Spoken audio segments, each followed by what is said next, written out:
Let's talk about arranged marriages, or I would say marriage. And this is, I'm trying to explain the Indian context about how the social system is supposed to be traditionally, but now it's being modified. It's getting modified, and those modifications we already seen the results in the Western world, and same things is happening in the Indian society. Those I won't say changes or modification. It is the decay, the social decay, which is happening. So I will explain what was arranged marriage and what kind of social system exists, how the young generation was groomed and how they got into marriage. So that this is something, this timeline has to be understood. There was nothing like boyfriend and girlfriend. So before somebody got married, while being educated, while a boy entered he stood on his feet and he became responsible and ready to take those responsibilities of a married man and of managing the family. Now managing the family is not just limited to that he has his wife and children. The family included also his parents or any other dependents. So like in India we say dependents. So if we fill up dependents, there is a list of people who can be dependent on you. So apart from that, even your brother can be your dependent. He's due to different situations, financial situation, economical situations in the family. If you are the person who's earning, he starts contributing towards the family. Even sometimes they get married late. Sometimes people do also sacrifice. I mean, I can give examples from my own father's family or my mother's side family, where people, six brothers, one of the brother took responsibility of funding education of the younger brother. So these kind of a very integrated working used to be there, and there was no question of till the time boy did not took up the responsibility or became able enough, capable enough to take those responsibilities. uh, there was no question of getting into kind of affair or getting into any kind of relationship. It was totally out of question. There was no question of boy being allowed or even able to have an affair with a girl. Even so, there was a distance, clear cut distance maintained between a girl and a boy. Even if they were from the known families, still there was a clear cut distance which was maintained. A very formal existence was there. Even if there was a family gathering, or if you go to somebody's house, there was a clear cut distance was maintained between the boy and a girl. The point is, whether it was a girl who, till the time she got married, there was no question of having an affair, or there was no question of any girl having a boyfriend. There was no question of any boy having a girlfriend. The idea was you remain focused in what you do. A boy will remain focused in becoming capable in studying and doing well and settling down. And a girl will focus on her responsibilities if she's studying or if she's has to learn the household things. She will be helping her mother and learning the household tricks. And if she's studying, she'll also focus on studies. So the whole idea was there's no question of changing your focus. The focus was very clear that I have to now get into a family. I have to get married. Marriage was a natural outcome. Today, if you see in the society, people are unable to find a match for the son, or even their own son and daughters are unable to find match. A lot of if you feel that your child will find your own spouse, that's not happening now. It's not this is not the way to find spouse. You can't leave a 20-year-old. That 20-year-old is unable to take those decisions of life. Is not capable of making those life decisions.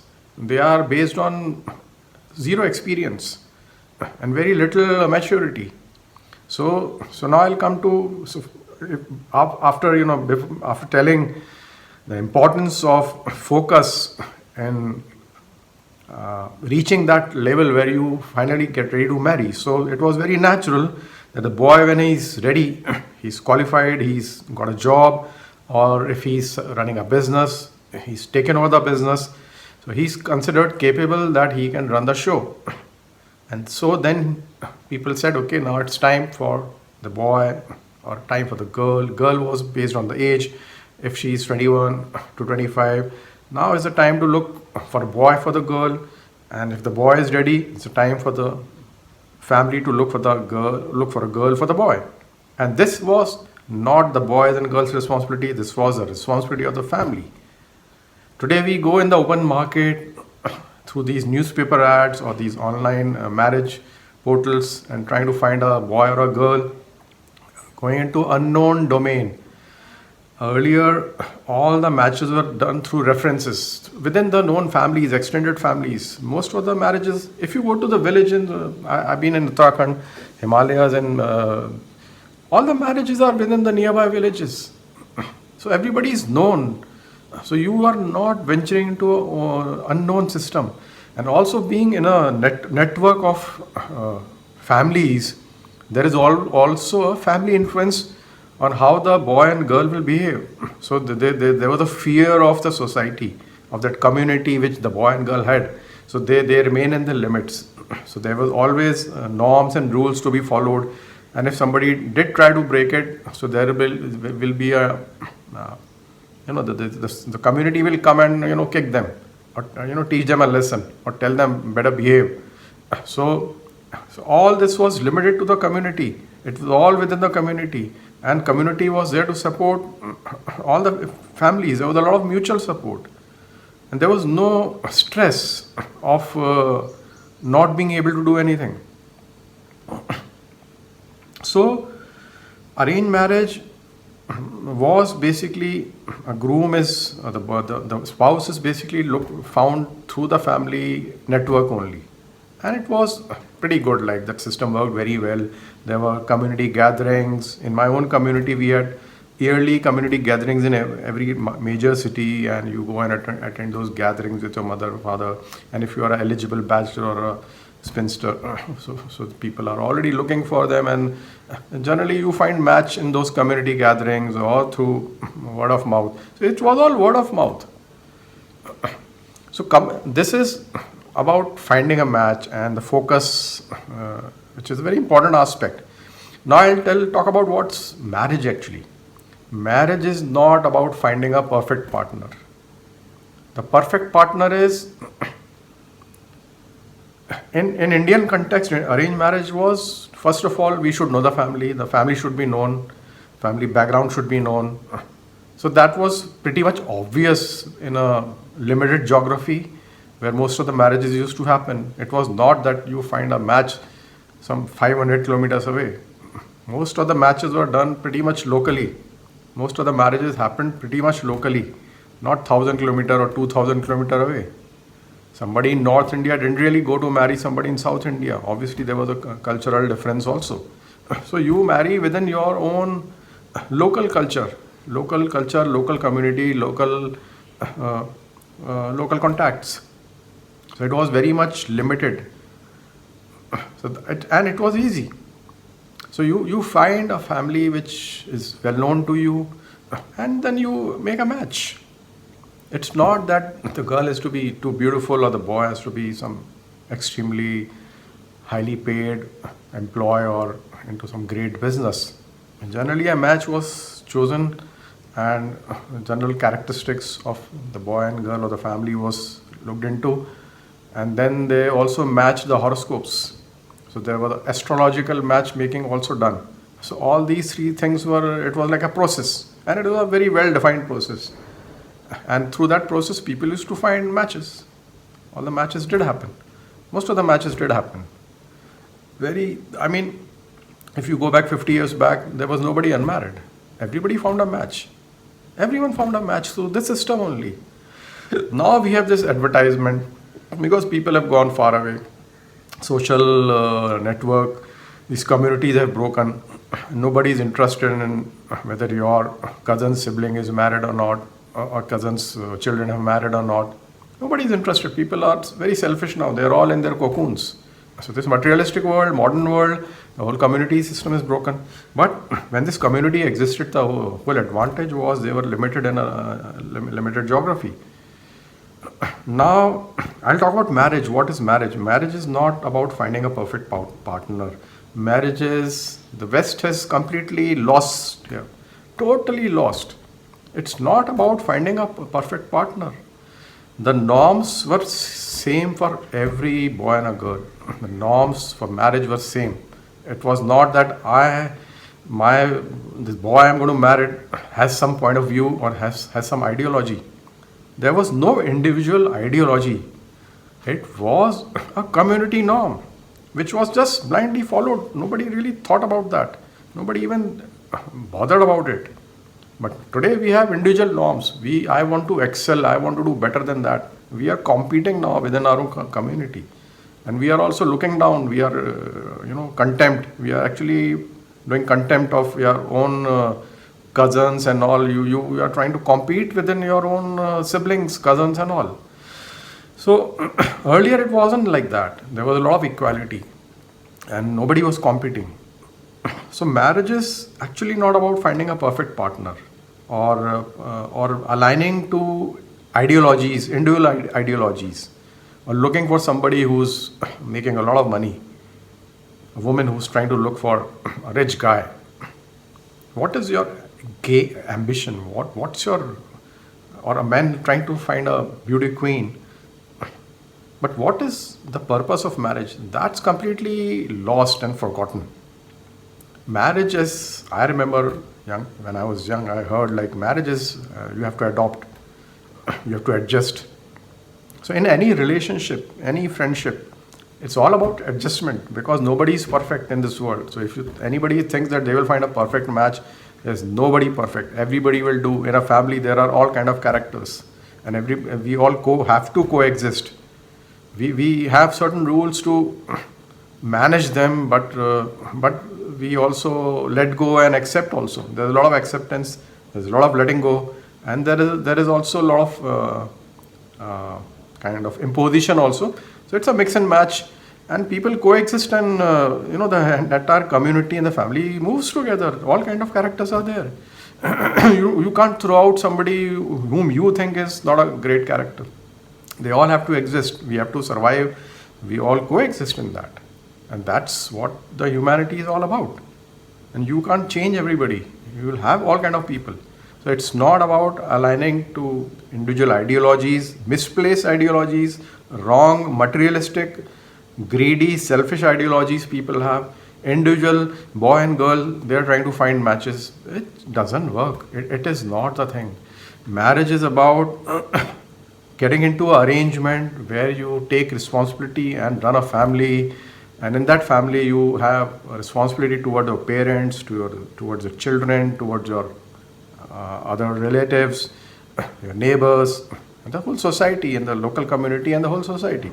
You are a citizen. You have a responsibility towards your own country also, and which you don't even think that I have a responsibility towards my country. Why not? You have a responsibility towards this world also. It's not just by just your selfish materialistic needs, individual needs. You are living in a society.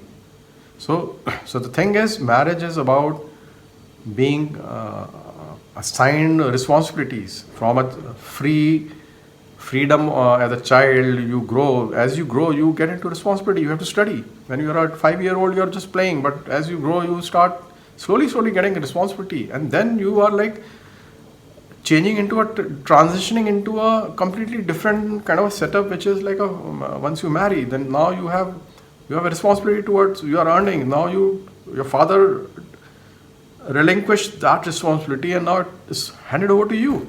And now along with that, you have your old parents. You may have grandparents also.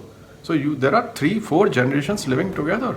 And one of the man becomes responsible for everyone, just not his wife or children. But in the West, people have thrown away their grandparents, thrown away their parents, or the parents have thrown away their children. and the children, and then they have thrown away their own children. So it's all completely destroyed. So marriage is an arrangement. It's not about falling in love. Nobody falls in love. Love is nothing where somebody has to fall into. That's all infatuation and attachment. Love, there's nothing love. When you get together, you get conditioned to be together. You are interdependent. No woman can survive without a man. No man can survive without a woman. It's a interdependence. We all are interdependent. Parents are dependent. Initially, you are dependent on the parent. Then the parents will become dependent on you. The grandparents will become dependent on maybe you. So there is with the time shift, we all will become we are interdependent. If we were dependent on someone, they will depend on us. So we should not be betraying anyone. This is how the community lives. And we have forgotten all the basics of a family and a community and a marriage. Marriage, man has certain responsibility, woman has certain responsibility. Those expectations don't change. Today we talk about feminism, independent woman, all that narratives, but inherently the expectation of a woman from her husband is still traditional. Similarly, a man still remains traditional. We are conditioned to be like that. We are inherently designed by God like that. So there is an inherent expectation which you cannot change. You can have narratives, but you cannot change it. So marriage is adoption. Marriage is a responsibility. Marriage is not about falling in love, or you will love. You have to love everybody equally. Should you be biased for love? You should be loving everybody equally. But yeah, obviously you have the maximum influence or dependence on your wife. So in this whole community, there is a dependence, and some dependence is very high in amplitude compared to some other relationship. So it's all relative. So if my dependence on my wife or my wife's dependence on my husband or a husband is much more than any other relationship, so obviously that dependence creates a conditioning in both, that they become like a machine, two wheels of a bike. And in that, they have to run the show.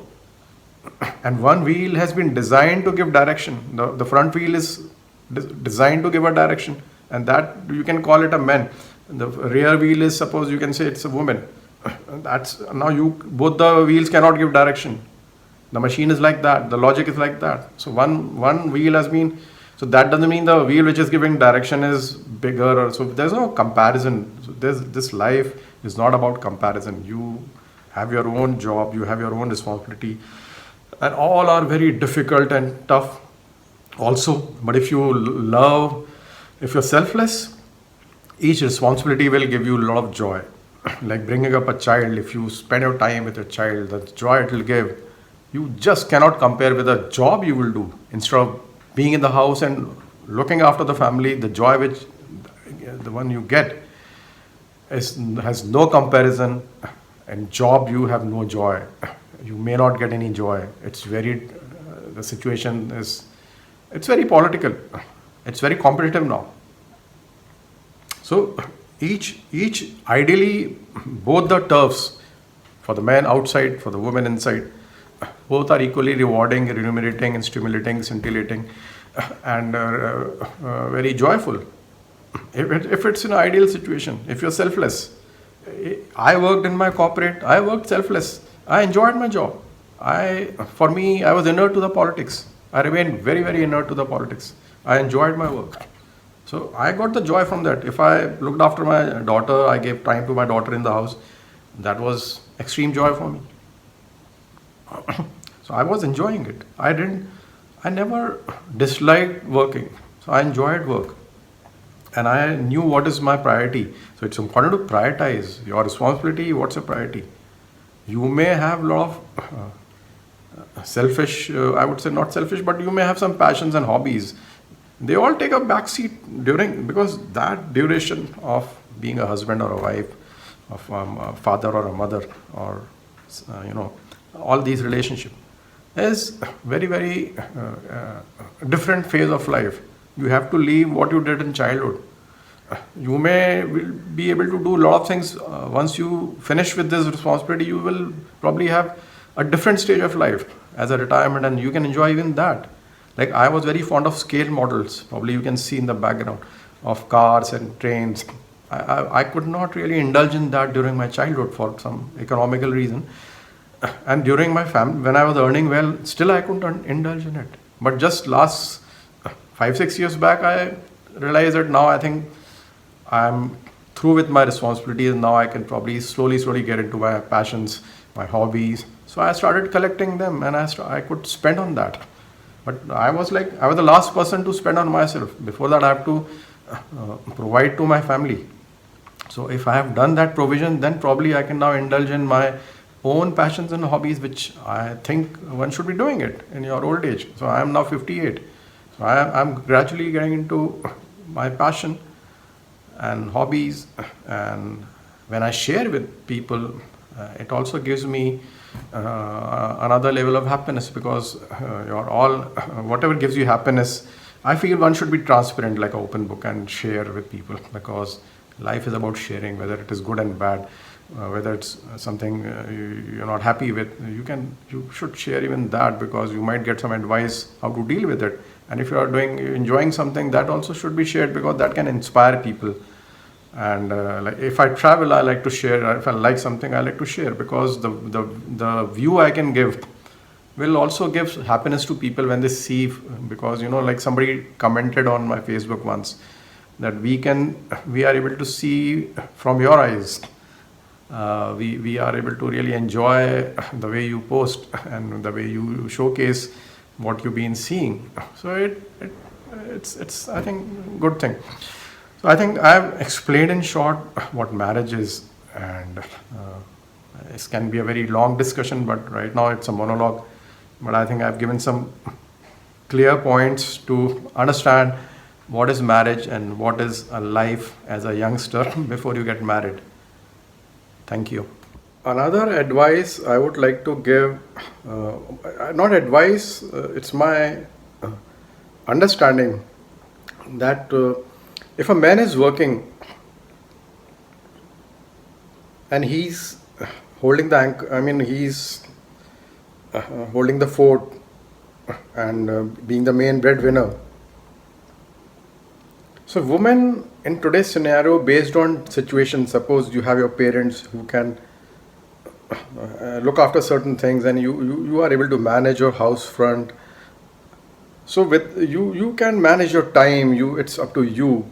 So instead of getting into any kind of a job, which is like I would say wage slavery, a woman has that freedom to be an entrepreneur.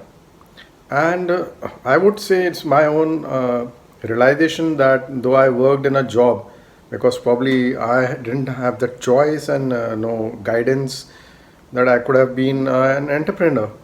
And my mind never worked like that, and we never thought like that, because we were conditioned and kind of we flew. We are flowing. We are flowing in the conditioning and the pattern which the community and the society has created us for us. So we could not even think of certain things. So otherwise, I would have preferred to be an entrepreneur, because 90% people in the country are entrepreneurs. Working class is very limited. In India, 3% people pay tax. So if 3% people pay tax, then you can imagine how many people really work. So it's the 3 to 4% people whose tax is deducted at source. So most of the people are all entrepreneurs. So for a wife, I would say she has the opportunity to be an entrepreneur, and you can be an entrepreneur in something which is your passion. If you have a hobby, you can be an entrepreneur in that field. If you have a passion about something, if you are passionate about something, if you are little, I would say, emotional about something, some aspect of the society, or you are very concerned about some aspect of the society, and you feel you can fix it. If you see an opportunity in a problem, if there is a problem and you can fix that problem, that's like an opportunity for you. and you if you have that skill, if you have those skills, so you can align to and be an entrepreneur. And as an entrepreneur, you can manage your time, you can scale it in a way which is affordable to you, affordable in time wise, mind wise, and also without compromising anything back home, without compromising with your core priorities. And if you are able to manage with certain factors which are available in your family, and you are able to manage that time and able to you know do something like that, that's more recommended for a woman, I would say. Because I think at the end of the day, most of the people who are working, they would have loved to be an entrepreneur. Because a lot of people, even I tried to do a startup, but it was too late, or somehow it couldn't happen. So I would say if a woman can be an entrepreneur, that's the best thing she can do. And there can be a time when a man will, her entrepreneur enterprise can do so well that probably the man can also join her and get free from that bondage of being a wage slave if the man is working. And if the man is also into business, then it's much more easier for a woman to become an entrepreneur, because there is already an entrepreneur in the house. So for those women, it's much more easier. But so they should exercise that freedom and then venture in the open to see how to execute that, rather than being a worker just for the sake of a social identity that I've studied, so I have to work, or to run away from the responsibilities and be driven by those narratives. Be a free thinker, be a open thinker, be a real thinker, and be truthful, be sincere to what you do. Don't be emotional and opportunist, I would say. Don't be an opportunist, don't be selfish. So I'm not I'm not advocating against feminism, but I am trying to give the possibilities. Women can diversify her time and her skills in a certain way.